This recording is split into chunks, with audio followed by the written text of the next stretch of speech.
North East Surrey College of Technology, better known as NESCOT, has been around for decades. This year marks the college's 70th anniversary, but what made this college the way it is today? Well, me and my team decided to look into the most important historical events that took place at the college. From bomb threats to world-famous bands playing at the Adrian Mann Theatre, there is definitely no shortage of interesting events that occurred here.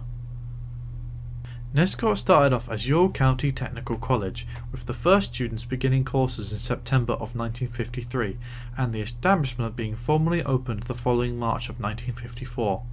The site was said to have been the largest school field in all of England. The college itself cost over £250,000 to build, and on top of that, the theatre that was built at the college, the Adrian Mann Theatre, was named after the first chairman of governors using the same name, Adrian Mann. The college gained recognition for its innovative approach to education known as liberal education. In the mid-1960s, students dedicated their Wednesday afternoons to a range of supplementary courses, spanning from sailing to folk dancing. Furthermore, it was among the pioneers in technical colleges to assign staff members specifically for student welfare. Presently, this support network comprises various services such as advice and guidance, student finance, counselling, on-site healthcare, childcare, security personnel, and tailored assistance for students with a background in care. During the initial academic year, the college enrolled 789 students, with courses organised under the three departments: building, science, and general education. By the mid-1970s, the student population had soared to 4,000. At that time, tuition fees ranged from £72 to £120 per academic year for students over 19. Additionally, students aged 18 or under were eligible for travel cost reimbursement, set at 15p per return journey. First up, there was the 1960s. Now, we weren't able to find a lot on the 1960s, but we feel like this is still very important. In 1966, women were being objectified by the courses they were allowed on. We found out that they were only allowed on one course, and that was the housewiving course. And on top of that, members of staff would question the male students about how the female students would dress, and some answers were extremely weird. One student said that if the legs of a female student was nice, then they'd be allowed to wear skirts with no socks, which is extremely weird. Moving on, let's see what the 70s was like. In 1973, a fire swept through the newly built extension, gutting rooms on 2 floors and causing an estimated £100,000 of damage. The blaze began in a science laboratory, but the cause remained unclear. It has been theorized it was most likely a Bunsen burner or a flammable chemical that could have caused it. York Technical College has played host to many well-known artists, including Queen, Genesis, Black Sabbath, Deep Purple, Led Zeppelin, and Ralph McTell in 1975. Around the same time, York Technical College changed its name to NESCOT because of the rapid advancements in technology with the introduction of computers, printers, and other devices. In 1977, Shepperton Studios spent a day at the college filming scenes for The Revenge of the Pink Panther, although the scene that was shot wasn't used in the final cut. Naturalist David Bellamy studied at the college and later worked as a laboratory technician. He credited his teachers with inspiring his interest in biology. On top of that, cartoonist Frank Hampson, who drew the Dan Dare comic strips and was voted the best post-war comic illustrator in the world in 1975, was a technician at the college, and Dr. Guy Vine, father of Jeremy and Tim Vine, taught civil and structural engineering at NESCOT. In March of 1978, TV presenter Shaw Taylor was kidnapped by local students for the upcoming Rag Week. Shaw was filming at the college for a program designed to cope with the problems students faced when driving a car or motorcycle. Students then turned up and politely asked if it was alright to snatch Shaw and then took him away when they were told to go ahead. Thames Television handed over £100 for the return of Shaw. Next up was the 1980s. Things really started to get interesting around this time. In October of 1980, there was a meeting of many different religions from around the world at the college. There was Dajjad Abi and Indradid Singhu, who were Sikh. With them was Jayatraha Das Goswami and Rohin Inandana, who were Guru. The Archbishop of Guildford, Reverend David Brown, was also present at the meeting, as well as Jack Austin, who was a Buddhist, and lastly was Rabbi Freeman, who was an Orthodox Jew.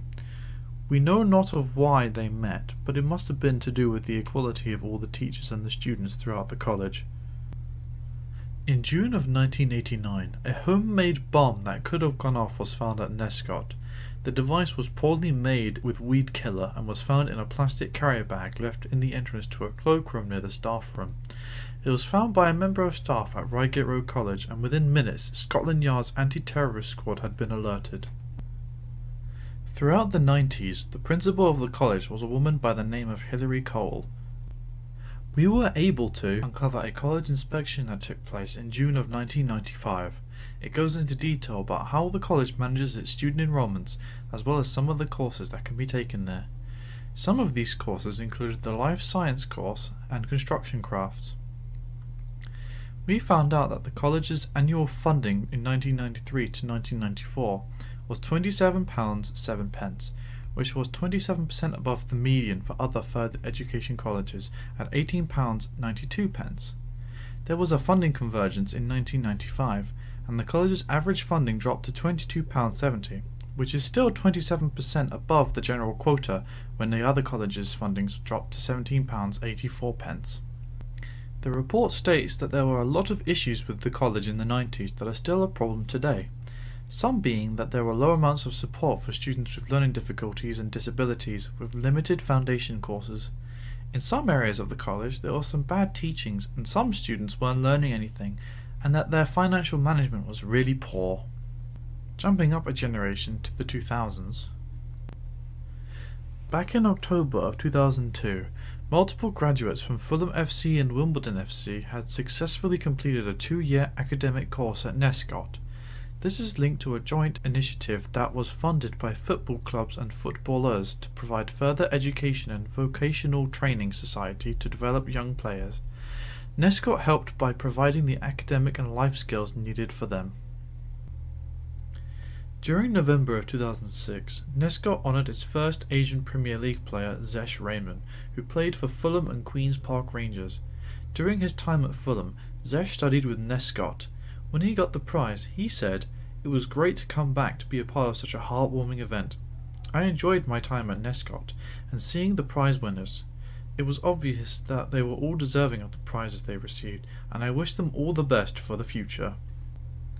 During the 2010s, a lot of interesting things happened, like... In July of 2013, NESCOT College secured a £75 million contract to run Saudi Arabia's first women-only vocational training institute. NESCOT led a consortium of 3 further education colleges and 2 universities, all in the UK, to clinch the deal.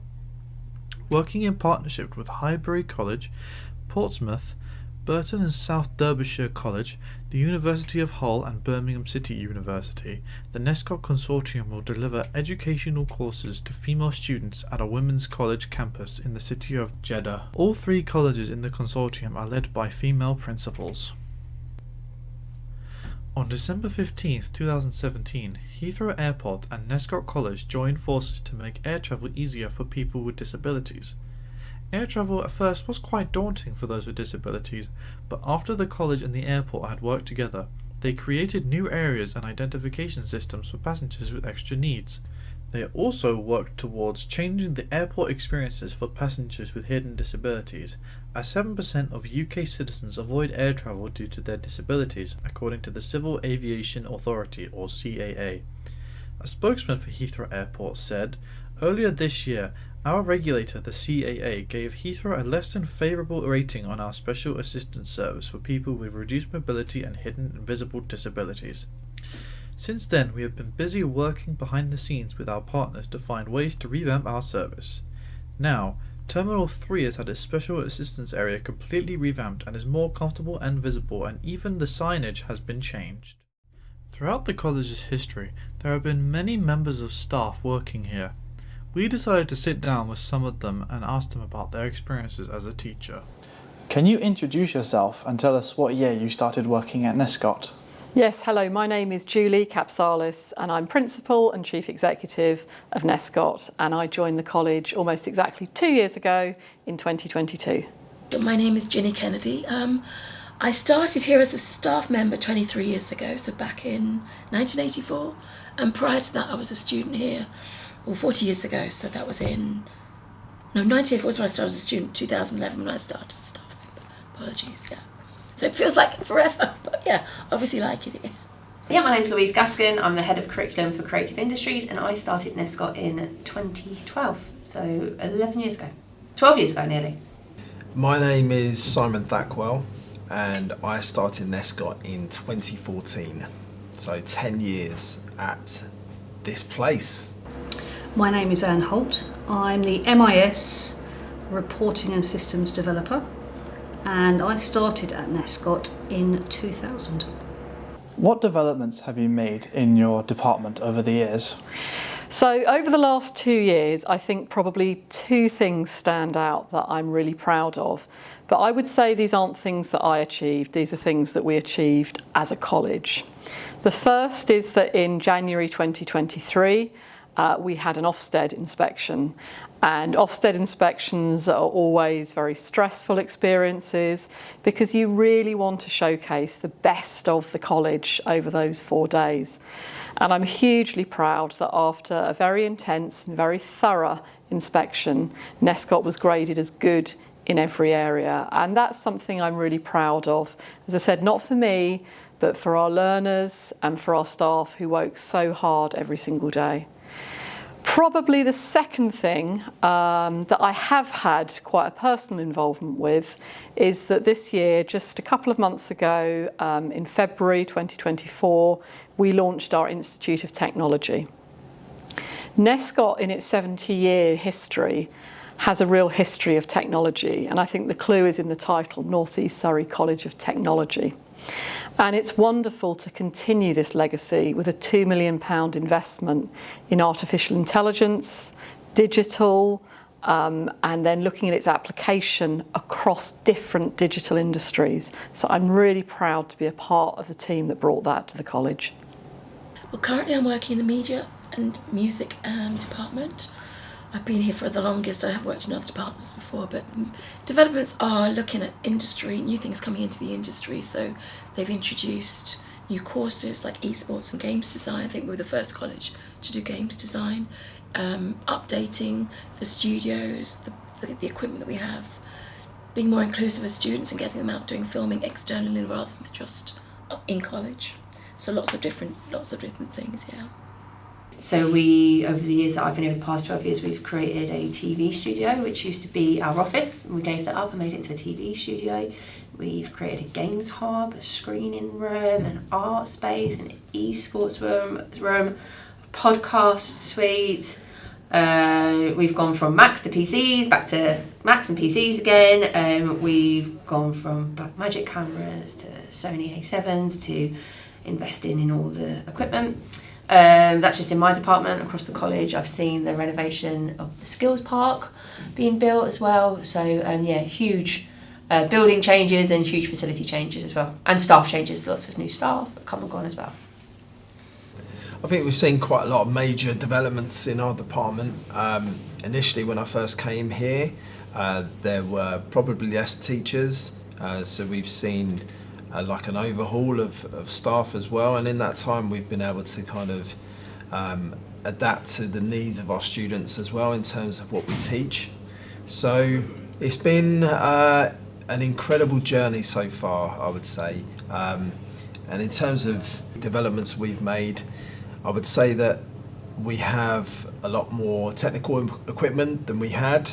We run a lot more student trips, and I think things have just progressed really well in that time, and I think we're very lucky to have as many classrooms as we do, and very lucky to have as many students as we do as well.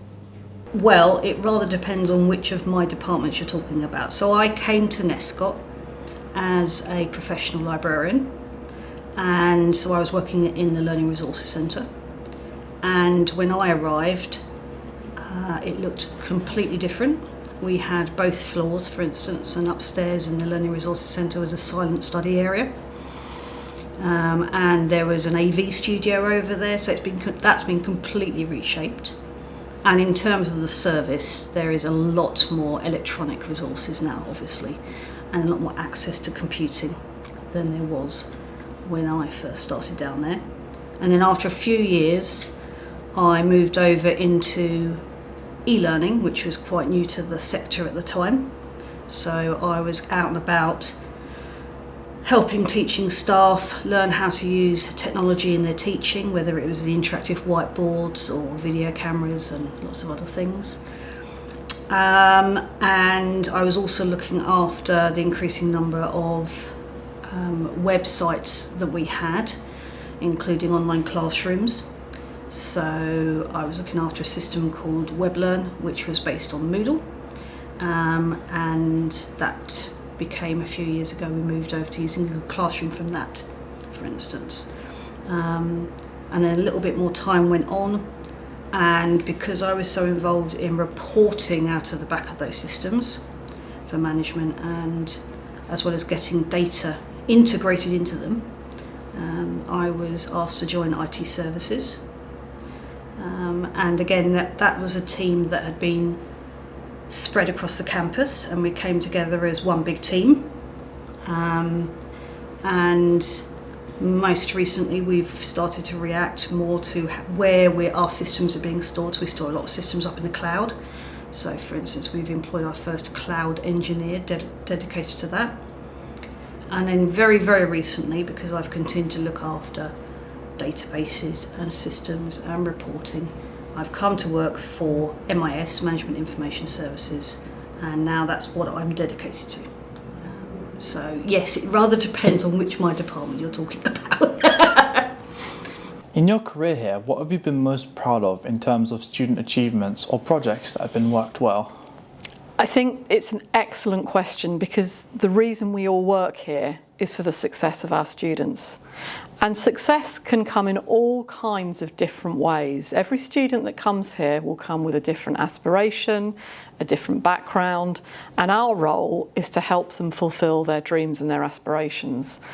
Some of the stories I'm most proud of is sometimes we can have a student that might come here at 16 on an entry level or a level 1 course, and over the course of 4 or 5 years, even more, they can progress all the way through. And at our graduation ceremony that we held up at Epsom Racecourse at the start of the year, we had a student who graduated with a degree, having been on that journey with us, I think, for 8 years. And that made me really proud. Well, we've done really well on things like world skills, which is for some other students, but what I really am proud of is seeing how a lot of students have progressed from some from foundation, some from coming from into the early courses, and progressed not just academically, but with their emotional and their social skills as well. So it's just a whole rounded confidence, all those sort of things. So that's probably my proudest achievement. In the 12 years I've been at NESCOT, I think my greatest achievement is seeing these young people flourish into brilliant adults and people that I still keep in contact with, and I get to see the progress they've made. We've had students go on to work on some huge blockbuster films, work for Netflix, and those are those kind of great achievements, but also seeing students that I taught in my first year who now come back and teach in the college as well. That's a massive achievement for me, and something I'm really proud of, that these young people have decided to come back and teach as well. All the World Skills medals, that's always a huge spotlight in the year when we have some World Skills success, which is always really good for the department, it's good for the teachers. And I always really enjoyed when we used to do a domestic filming trip where we'd go away for 4 days and we'd shoot a short film. I always really enjoyed those things. But just seeing students do their final major projects, and actually I think one of the best things we do is our end of year show, the NAFTAs. I love the NAFTAs, so that's always a great time of year as well. Yeah, so I mean, we've had hundreds of students pass through these doors, coming in and out, and how they develop is a massive achievement for everybody. Not everybody goes into a media career, but we don't expect everybody to go into media. It's about hoping that we can establish some new skills and along the way and getting people ready for work. and that's essentially where we want people to finish the course. So it's not about one particular person going on to work for a film. Those things happen occasionally, and that's wonderful, but for me it's more about the development overall of young people, and where they start and where they finish, and the development we see individually as people progress on the course. And some people start here on very early levels, level 1, level 2, and they can work their way up to the final year of HND. So for me, those are the wins. They're the real times that I feel incredible satisfaction with my job and this department, when we can get people through the different levels and achieving and getting qualifications so they can go out there and go and do something in the industry that they want to do. There is one area of the college which has grown and grown since I arrived in 2000, and has now even got, in terms of where it lives, it's bigger and bigger. And that's what's now called foundation learning. It's been called various things over the years. And I think the fact that we're able to offer opportunities to students with learning difficulties and disabilities, with high needs, from the lowest level, and also to see those students progress out of foundations up into different departments which offer level 1, level 2. I think in my time I've definitely seen a student from foundations get to level 2. I can't remember if I've seen a student from foundations get to level 3. But these are students who come to NESCOT not just necessarily with developmental or physical issues, but actually maybe they've just fallen through the net in mainstream schooling. And we give them the opportunities they've never had before, and that makes me proud every time I get to the end of the year and I can see how well that group of students have gelled and are just interacting with the rest of the college population. I think that's brilliant. Why do you think NESCOT has been able to be so successful over the years and thrive with over 70 years, do you think? Yeah, it's a very long time, 70 years, and so much has happened in that time. I think we've got a number of amazing assets. We have a beautiful campus here in Epsom and Ewell, over 60 acres, and what that means is we have space to develop. Quite a lot of colleges or schools are very limited in what they can do because they've only got a set number of buildings, and it's enabled us over the years to build new facilities, to have sports facilities, and I think that has helped NESCOT really stand out from the crowd.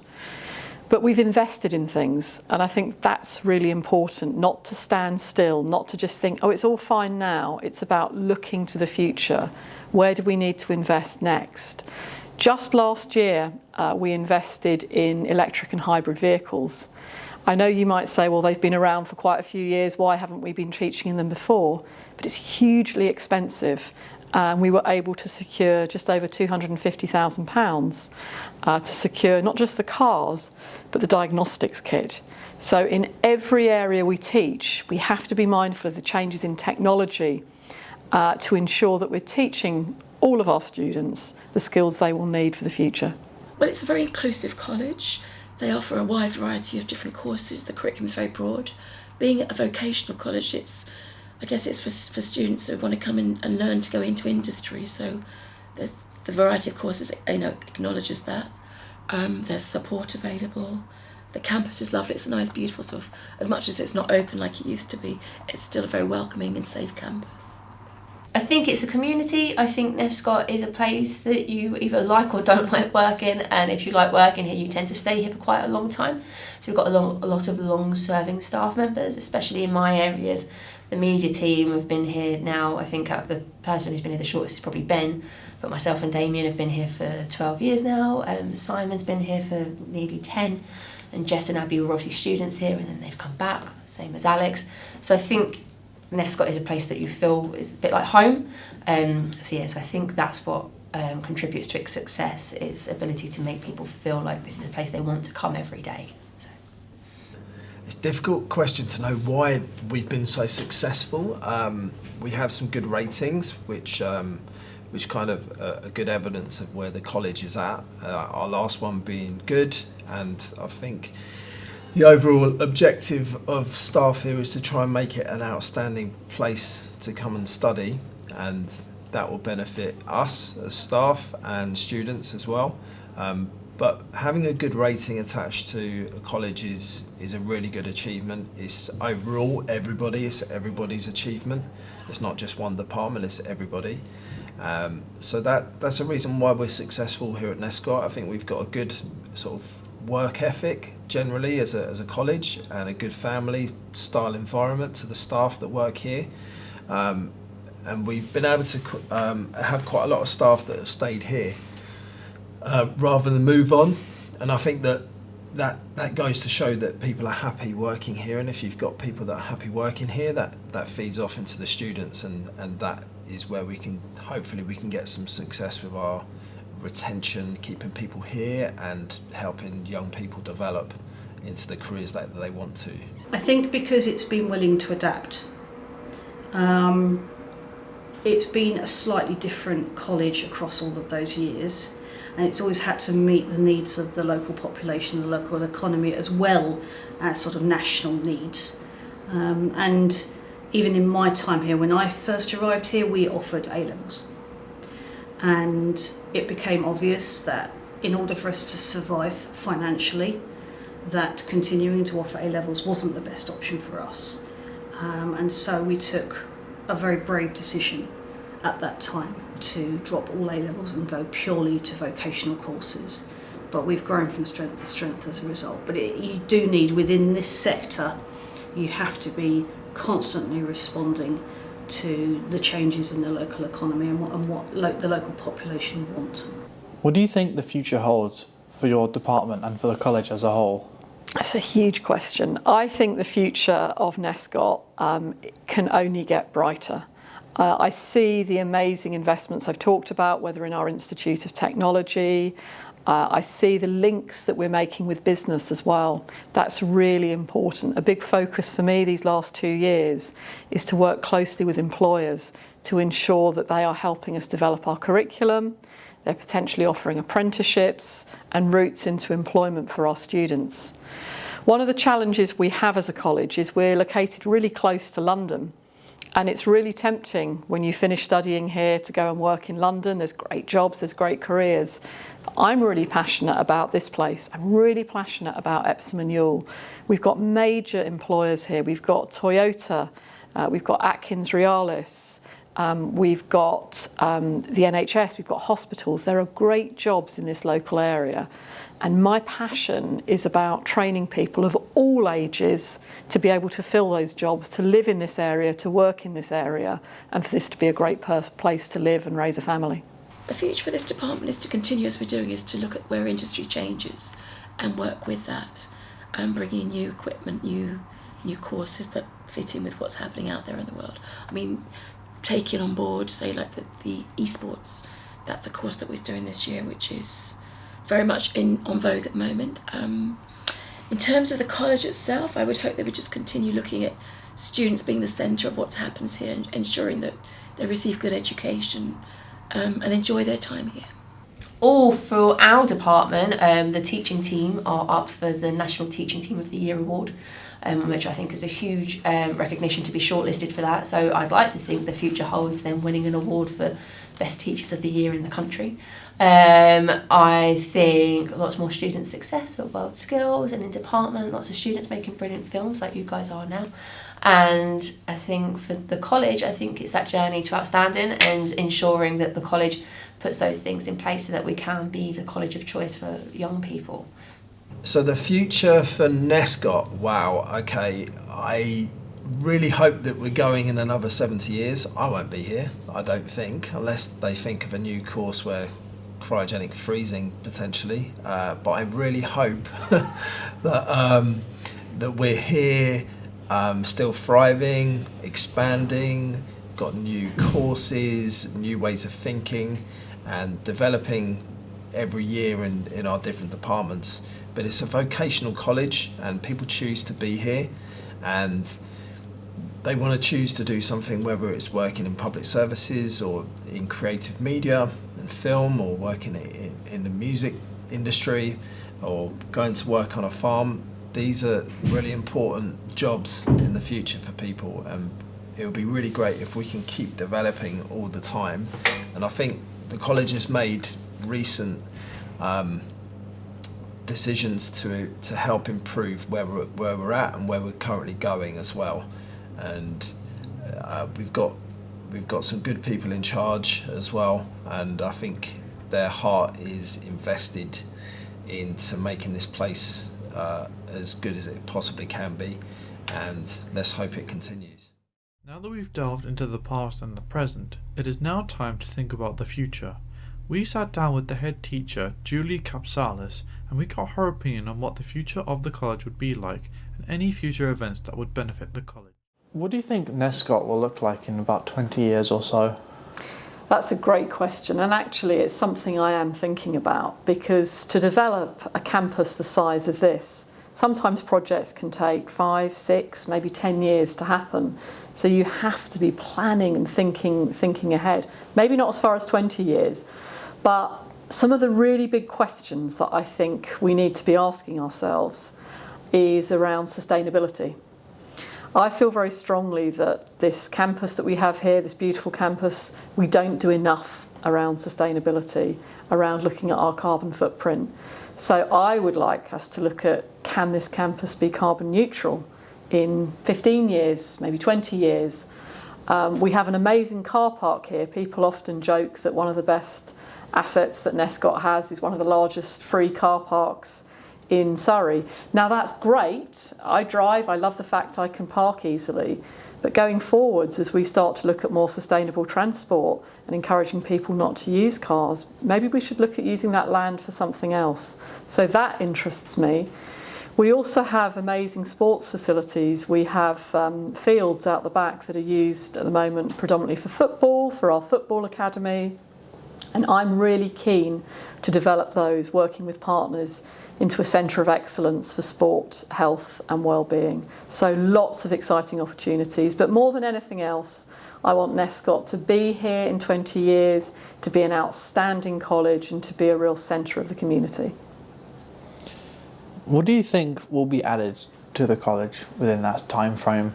So I think if you look at our estate at the college and our buildings, we've still got the original building from 1953, and we've got buildings pretty much from every decade since. So there are some buildings that I would hope will have been knocked down and replaced by buildings that are more fit for purpose, that are more sustainable, and that reflect different subjects that we might be teaching in the future.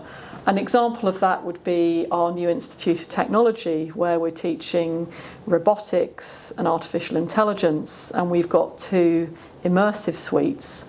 Will we have more of that? Will more and more lessons be with virtual reality headsets? Now, I think it has to be a balance. I think sometimes nothing beats actually being in a classroom with a group of people that are there, a teacher, but actually sometimes you can have different learning experiences by using technology. So I think there'll be more technology, but I would like us as well to be a lot more thoughtful about sustainability. Is the college working on something big right now that would affect the future of NESCOT?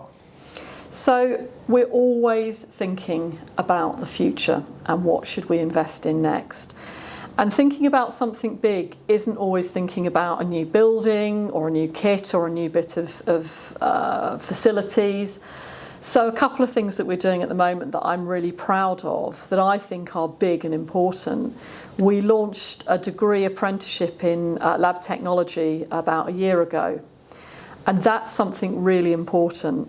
Within pharmaceuticals, animal and plant health, there's a real gap of lab technicians, crucially important jobs. If you think of, what we've been through with COVID recently, things like avian flu, it's really important that we are investing in science and technology. And I'm really proud that NESCOT is really looking to the future in terms of developing skills, working with companies in this region to do that. So I think it's about innovation in our curriculum and the courses that we deliver, alongside investing in the estate and facilities. And I think one other example I would give, we often, when we think of NESCOT, think of 16 to 18-year-old students who are vitally important, but just as important are our older students, whether that's sort of 19 to 25-year-olds. Or for me, it's about lifelong learning. It's something I really believe in, that somebody could come to this college and retrain or upskill at any point in their life. And I think what we've seen over the last decade is radical changes in jobs, in automation, where people are going to have to retrain and upskill. And what I would like NESCOT to do, and where I want us to invest, is making sure we're the destination of choice for people to train and move into jobs. Do you think all of these developments will affect student enrolment numbers? I think it's crucial they do. The success of a college is an interesting debate sometimes around finances with a college. We're heavily driven by the funding that we receive, but colleges have to be sustainable. They have to make sure we can invest in the future of our college. And the best way to grow as a college is through student numbers. I say that all the time to the team. We need to look at how we can have more learners here and how we can make sure they have the best possible experience. So a huge priority for me is working with our local schools to ensure that more young people at 16 or 18 come to the college. It's working with employers so that they are taking apprentices from us or work placements, or we're training their staff. So yes, ultimately, the success of a college is down to the quality of its education, its safeguarding, and the number of students it has. And there you have it. It sounds like NESCOT has a lot of strides for its future regarding technological advancements and student care. I hope that this college prospers in the far and near future.